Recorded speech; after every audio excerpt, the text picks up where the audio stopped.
Bon, salut. Bon, aujourd'hui, petite sortie découverte gravel. Un peu, je pars à l'aventure autour de Blois, Chambord, dans ces coins-là.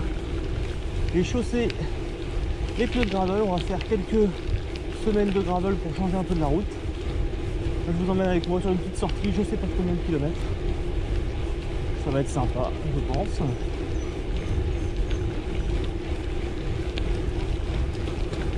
Le thème abordé, ça va être les parcours. Je vous avais demandé des conseils de sujets, vous m'avez parlé des parcours beaucoup. Donc je vais faire ça aujourd'hui. Je continue sur cette piste cyclable qui est très empruntée. C'est assez agréable de voir pas mal de monde. Quelques vélos, beaucoup de marcheurs, beaucoup de joggers. Je vais essayer de découvrir des nouveaux chemins que j'ai jamais empruntés ici. Allez.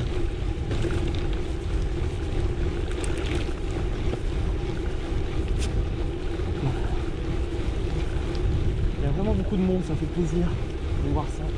Là il fait beau, c'est agréable. Enfin, il fait beau. C'est pas froid en tout cas.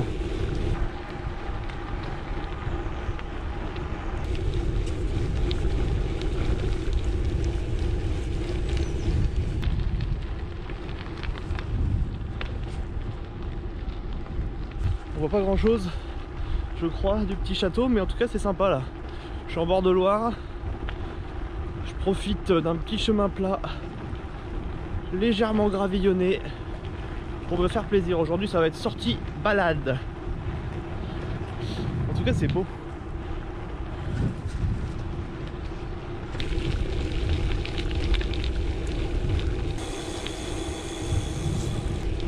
Ah, c'est vraiment beau hein. Moi j'aime bien. Il n'y a pas de dénivelé mais c'est magnifique. Allez, on va tenter un petit truc.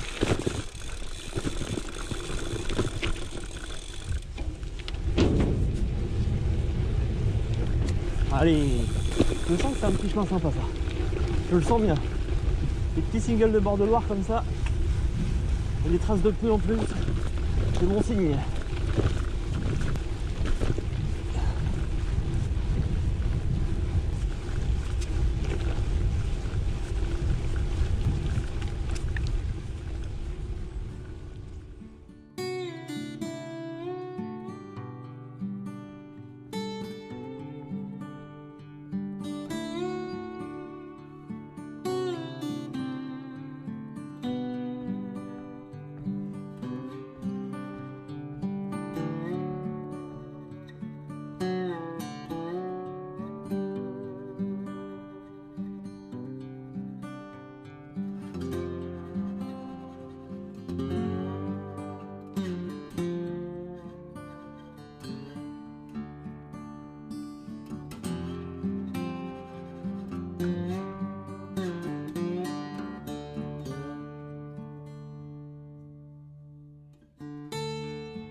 J'espère que cette petite prise de drone a donné quelque chose de sympa.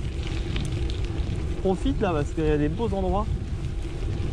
Ça rajoute une petite pointe d'originalité. Je peux pas faire des trucs de fou mais c'est beau quand même. La Loire est belle. Et là les chemins sont vraiment sympas.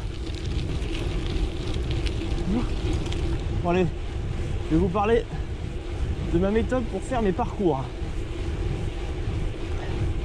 Donc moi pour les faire, j'utilise des outils informatiques. On pourrait utiliser la bonne vieille carte, c'est une bonne solution quand on est dans des endroits très sauvages, je pense. Il faut acheter les cartes IGN et on peut faire des parcours en mode papier. Mais après c'est quand même bien de les retranscrire en informatique. Parce qu'après on les met sur le GPS, hein, parce que maintenant on est de plus en plus équipé de GPS. Avec les Garmin, Polar et autres marques. Et avec nos téléphones, aussi on a les GPS et des cartes. Donc moi je conseillerais quand même déjà d'avoir un GPS dédié si c'est possible. Il en existe plein, il y a un marché de l'occasion énorme là-dessus. Donc faut pas hésiter à aller faire des tours sur le Bon Coin, Troc Vélo, des sites comme ça pour avoir un GPS. Parce que c'est quand même l'idéal pour suivre une trace, pour des questions d'ergonomie et d'autonomie aussi, parce que le téléphone c'est bien de l'avoir en secours pour faire des photos, des machins comme ça, mais qu'il soit là et qu'il se vide pas trop de la batterie. Après en secours il peut servir, mais le mieux c'est d'avoir un GPS dédié déjà.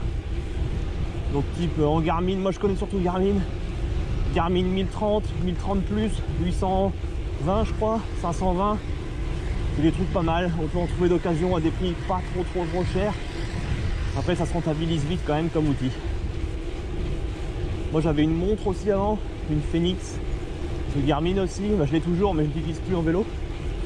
On pouvait suivre des itinéraires dessus mais c'était pas pratique parce qu'il n'y avait pas de fond de carte. Et voilà, donc déjà petit point sur les GPS. Ensuite au niveau outils, donc moi j'ai commencé il y a longtemps par mes parcours des fers, je les avais fait sur Garmin, sur l'application, donc sur PC et principalement sur téléphone. Donc en fait c'était très simple, il fallait aller sur l'onglet de gauche dans entraînement, parcours, et puis là je pouvais cliquer sur créer un parcours. Donc moi c'est ce que j'ai fait, et en fait tu lui disais un point de départ, ensuite tu lui donnais une direction, est, ouest, nord ou sud, un nombre de kilomètres, et il te faisait un parcours direct, une boucle en fait, direct en fonction de ce que tu avais demandé. Et ça c'était pas mal. Et avec ce système c'était bien parce que ça crée vraiment des parcours. Je n'ai pas été trop déçu, après je l'ai utilisé peut-être 5-6 fois donc c'est pas énorme.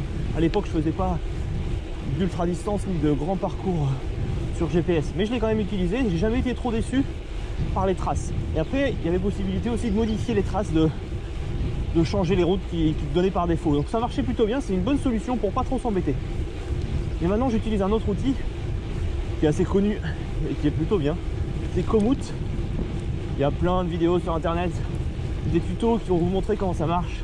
Moi je vais pas vous faire un tuto de comment ça marche, mais je vais vous dire comment je fais les traces. Donc Komoot, je crois que c'est gratuit la première fois. Alors gratuitement on peut utiliser pas mal, mais après je conseillerais de prendre un abonnement à l'année quand c'est une cinquantaine d'euros ou 60 euros. Si on fait un peu de longue distance, des trucs comme ça, je pense que c'est un bon investissement, parce qu'on peut utiliser les cartes hors connexion. C'est très pratique quand on est en pleine cambrousse et qu'on veut consulter sa carte sans connexion téléphone, ou quand on veut économiser la connexion sur téléphone, à sa batterie plutôt. Il y a aussi pas mal de trucs, pas mal d'outils en plus, des protections, des trucs d'assurance. Donc honnêtement ça vaut le coup. Après c'est un outil très puissant. Donc comment je fais les traces? Donc admettons je fais une trace qui part de Saumur. Donc là je me décide, allez on va faire aujourd'hui un 200 bornes, mais ça vaut pour toutes les autres distances, hein. Je ferai mon point de départ et ensuite ce que je fais moi c'est que je fais des grands points, c'est à dire qu'en gros je mets un point à 50 bornes, un village ou une ville où j'ai envie de passer, et je laisse l'outil faire la trace. Donc je lui dis si je fais de la route ou du gravel, hein, ou du VTT, lui il se charge de tracer le truc.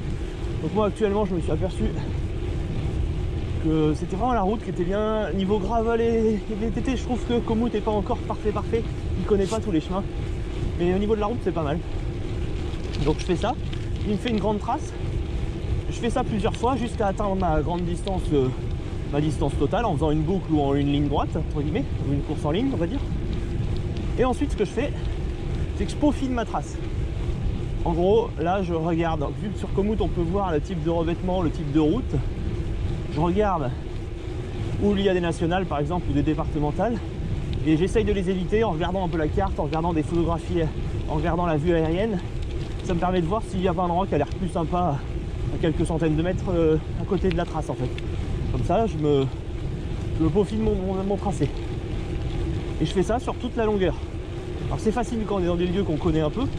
Quand on est dans des lieux qu'on connaît pas trop, là je fais un peu plus confiance à l'outil, mais j'ai jamais trop été déçu. J'ai toujours eu des belles traces, des belles routes. Après j'ai toujours essayé d'éviter les nationales, donc dès que j'avais une nationale, je retournais sur la section où il y avait la nationale, je rajoutais un point pour la contourner, pour éviter ces passages, parce que les nationales c'est dangereux. C'est toujours les routes un peu merdiques, un peu grosses, il n'y a rien d'intéressant et il y a plein de camions. Donc voilà globalement comment je fais, c'est assez simple. Après il faut s'entraîner, au début il faut faire les premières traces de 100 bornes, 150, 200, et puis ensuite plus en plus long. Après honnêtement l'outil est très bien, c'est-à-dire que si on le laisse faire la trace de A à Z, il va faire un truc vraiment bien. On peut lui faire assez confiance. Après, il se base sur, je crois que c'est OpenStreetMap, et des fois, il a tendance à me faire passer dans des chemins alors qu'on lui demande du vélo de route. Alors c'est souvent des chemins assez light, mais c'est à prendre en compte. Mais sinon, c'est quand même assez rare et c'est très très bien. Donc voilà comment je fais mes traces. C'est assez sommaire. N'hésitez pas en commentaire à poser des questions si vous voulez plus de détails sur comment je fais, parce que là je suis vraiment pas rentré trop dans le détail, parce qu'après je pense que sur internet, sur YouTube, vous avez d'autres vidéos beaucoup plus complètes qui vous expliquent ça. Après moi, d'autres points que j'aime aussi dans Komoot, qui sont pas mal, c'est le guidage vocal par exemple. Admettons que vous avez un problème de GPS, ça peut arriver, une trace qui bug, des trucs comme ça, c'est commun. Et ben avec Komoot, vous pouvez basculer en fait sur votre téléphone et vous avez un guidage vocal, et ça c'est pratique. Comme ça votre écran est éteint. L'idéal c'est d'avoir un écouteur type un écouteur sans fil, AirPod ou une autre marque, n'importe, en fonction de votre téléphone. Comme ça vous en mettez qu'un seul et puis vous écoutez comme un GPS de voiture en fait, et il vous dit droite, gauche. Et j'ai testé, moi ça marche vraiment bien, et en secours quand le GPS a un problème, c'est vraiment bien. Après, ce que j'aime bien aussi dans cet outil, c'est sa puissance. On peut faire vraiment des très longues traces. On peut vraiment peaufiner sa trace, prendre toutes les routes qu'on veut. On peut aussi regarder les points d'intérêt qui sont marqués sur la trace grâce à la communauté. C'est vraiment bien. Et puis la trace après, ben, quand elle est faite sur Komoot, en gros ça crée un GPS, enfin, ça crée un point GPX, pardon. Et ce point GPX, ben, vous pouvez tout simplement l'exporter, donc soit directement dans votre GPS Garmin. Et dans les GPS Garmin, il y a des applications dédiées à Komoot. Et en gros, ben, vous l'installez sur votre GPS, l'application Komoot, et quand vous allez dessus, il charge, il regarde les parcours que vous avez fait, que vous avez planifié dans votre application de téléphone ou de tablette ou de PC, grâce au Wi-Fi en fait, que vous avez chez vous. Et puis ben, vous pouvez directement lancer un parcours que vous avez planifié sur l'application. Après pour les autres GPS, je ne sais pas si c'est la même chose, mais sinon il suffit juste d'exporter le GPX que vous avez fait sur votre device, n'importe lequel, PC, téléphone ou tablette. Vous le mettez, vous le copiez-collez quoi dans votre application de GPS que vous avez sur PC ou je sais pas sur quel autre outil. Puis normalement bah, elle va être dans votre application. Après vous avez juste à l'ouvrir comme une autre trace GPS et c'est parti. Donc voilà, j'espère que j'ai pas trop oublié de trucs. De toute façon si j'ai oublié des trucs, je pense que je les rajouterai après ça en voix off. Et je suis allé un peu vite, j'ai fait ça au feeling. Généralement j'ai rien oublié. Allez, à tout de suite, j'essaye de retrouver un chemin.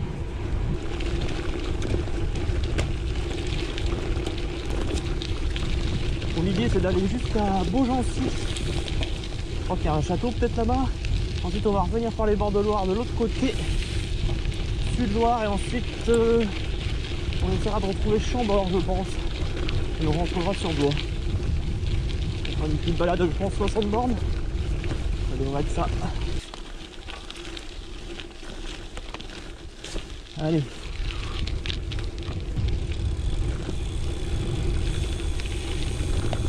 On va voir où est-ce que tout ça peut me mener.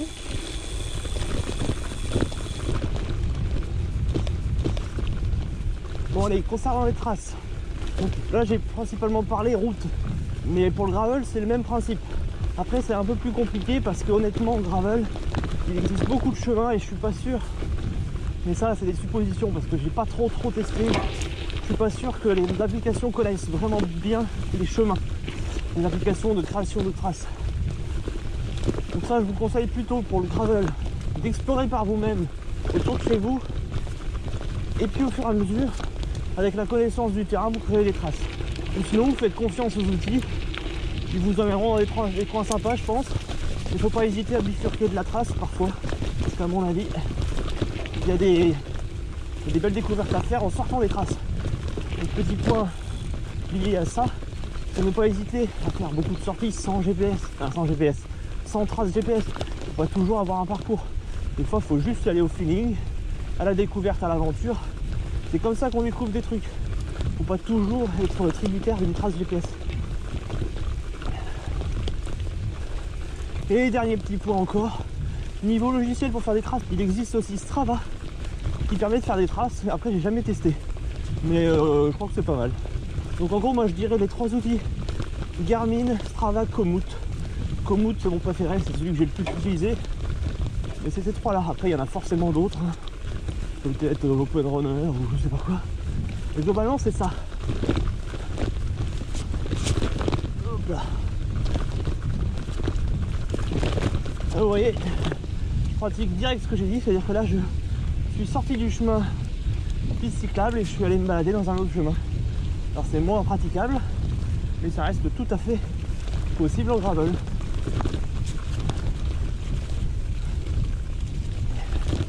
Donc voilà pour les traces GPS. Ça reste assez sommaire quand même ce que j'ai dit, mais bon, je pense que ça peut vous apporter 2-3 idées. En conclusion, ce que je vais retenir, pour moi les points importants, c'est l'outil principal que je préfère et que j'utilise le plus, c'est Komoot. Ensuite, pour les traces longue distance, parce que c'est surtout en longue distance que je fais des traces GPS, je vous conseille de faire un point de départ, ensuite des points très espacés. Vous laissez l'outil faire la trace, générer la trace, et ensuite vous passez un peu de temps à peaufiner si vous voulez, pour éviter les grosses routes, les routes qui vous semblent pas intéressantes. Et ça, vous regardez, vous zoomez un peu sur la carte, vous mettez en mode satellite, vous checkez, vous regardez les courbes de niveau, et c'est comme ça que vous avez une belle trace. Et ensuite vous allez rouler. Et pour les traces plus petites, vous n'hésitez pas à sortir de votre trace GPS pour emprunter un chemin. C'est comme ça qu'on découvre des super coins. Faut pas hésiter à sortir des sentiers battus. Parce que c'est bien beau d'avoir une trace GPS, mais après on en oublie de regarder le paysage. Mais c'est important en longue distance quand même. Et puis d'un point de vue matériel, je vous conseille d'avoir un GPS dédié, le téléphone en secours, mais un GPS dédié. En occasion, vous pouvez en trouver. Les autonomies sont quand même plutôt bonnes et vont permettre de faire quand même la plupart des distances. Après, pour les grandes courses, type Bikeman, RAF, il faudra prévoir des solutions de recharge, mais ça se fait bien. Allez, on retourne sur la piste cyclable. Voilà, centrale nucléaire là-bas, elle est énorme. Allez, continuez, je vais vous partager la suite de mon parcours. Le prochain thème en vidéo, je sais pas ce que ça sera, mais il y en aura peut-être un. On verra ça. Allez, je continue ma petite sortie.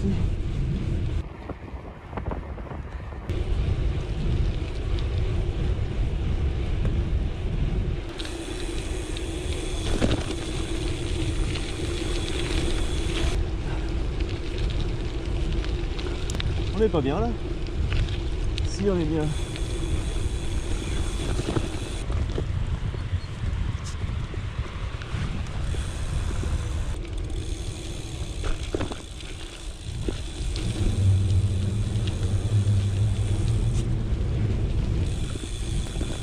Hop là. Petit single. C'est plaisir. Oh, c'est bien ça, j'aime bien.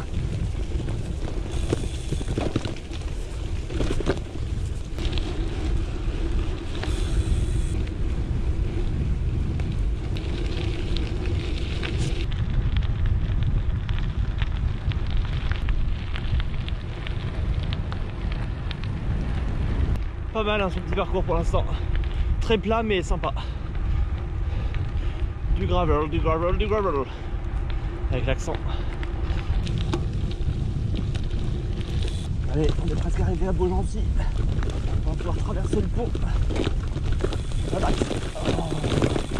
On aurait peut-être dû dégonfler un peu les pneus. On arrive à Beaugency. On va traverser le pont qu'on voit là-bas.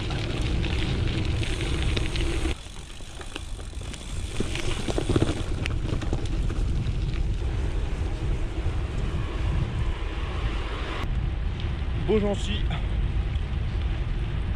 avec un beau château médiéval. Là, je refile en arrière. Je vais essayer de rejoindre Chambord. On va voir ce qu'on peut faire. Je suis à 36 bornes. Et je suis à 90 mètres de dénivelé. J'ai jamais fait aussi peu de dénivelé. Ça, c'est du gravel.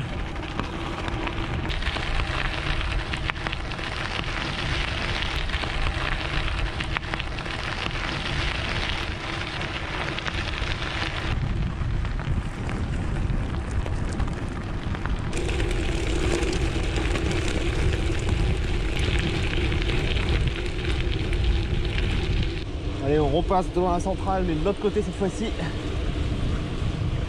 C'est à Saint-Laurent-des-Eaux ici en fait. Direction Mide.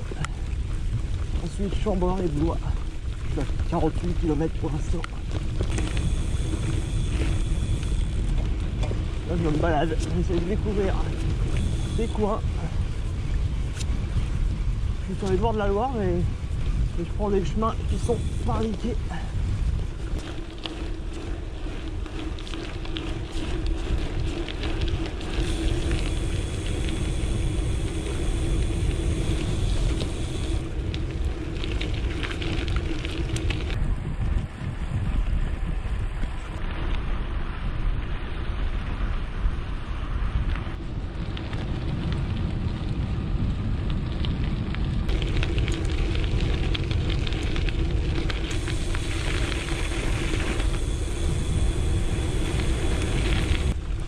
Je suis à Mide.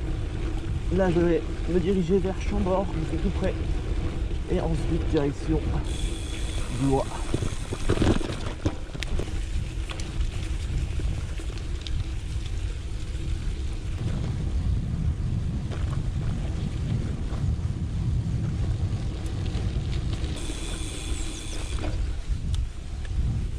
J'espère que le gravel ça vous intéresse, ça change un peu de la route. Ça permet de voir autre chose, de se remettre un peu au tout-terrain. Je vais faire du VTT aussi. Ça va être cool.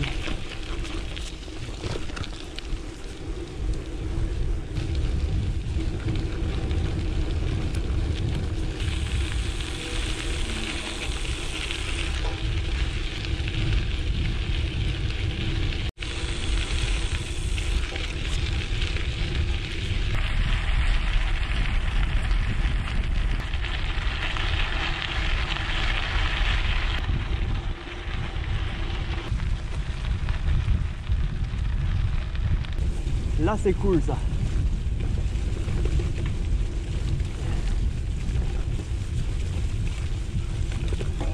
Le chemin est extra.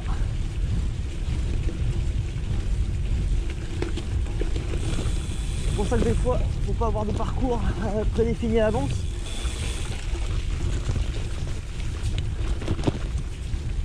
C'est sympa non?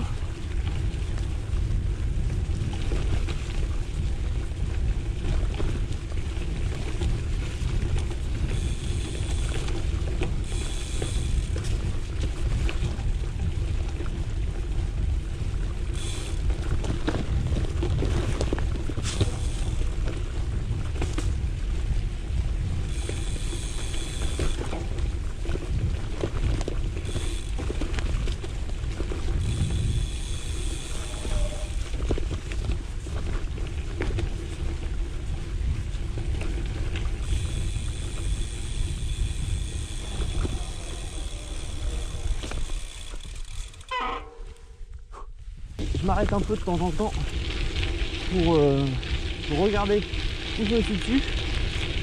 Mais en tout cas c'est plutôt pas mal là. Là il y a un bon petit secteur, il y a moyen d'avoir des beaux petits singles j'ai l'impression. Là ce que j'ai fait c'était vraiment cool. Allez on va aller par là. Attends, on va tenter par là.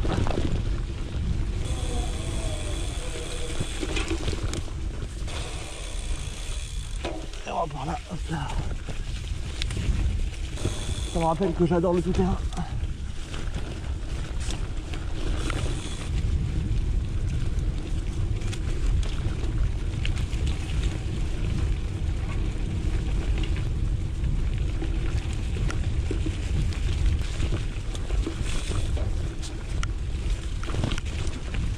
C'est pas mal hein. C'est pas mal.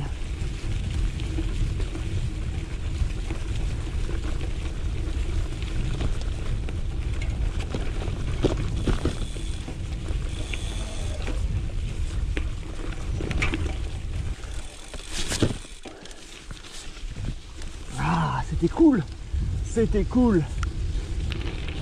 Je sais pas si vous reconnaissez ici, mais on est venu il n'y a pas très longtemps quand j'ai fait mon débriefing.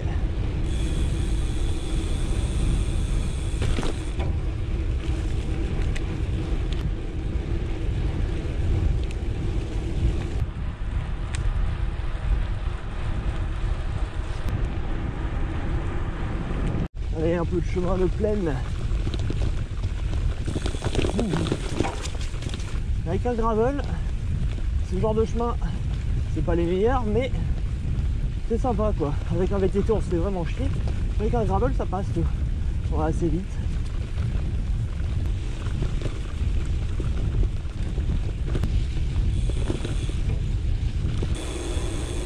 Regardez comment c'est beau là, l'église. On va rejoindre les bords de Loire. Vraiment sympa cette petite balade. On découvre des coins vraiment cool.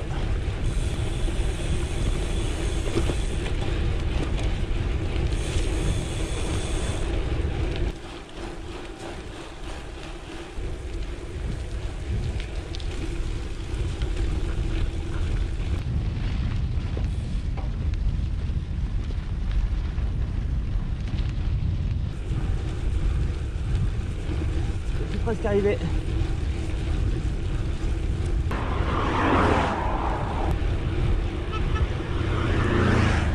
Salut. On se connaît pas mais bon. Allez, on est bientôt sur la fin de cette sortie. 77 km pour l'instant. Je devrais atteindre les 80 km. J'espère que cela vous aura fait prendre un petit bol d'air. Un peu de soleil, ça fait du bien. Ça m'avait manqué. On n'avait que du brouillard depuis quelques semaines. Le terrain est sec, c'est idéal pour envoyer un peu en gravel. C'est un bon parcours finalement. Pas beaucoup de route. Ça fait plaisir. J'espère que mes petits conseils sur la fabrication des parcours vous auront été utiles.